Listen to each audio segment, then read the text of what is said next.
ये पीछे बोले रे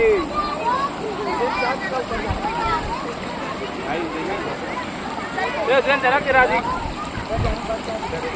ये अब जालू उधर ही रहे अगर वीडियो में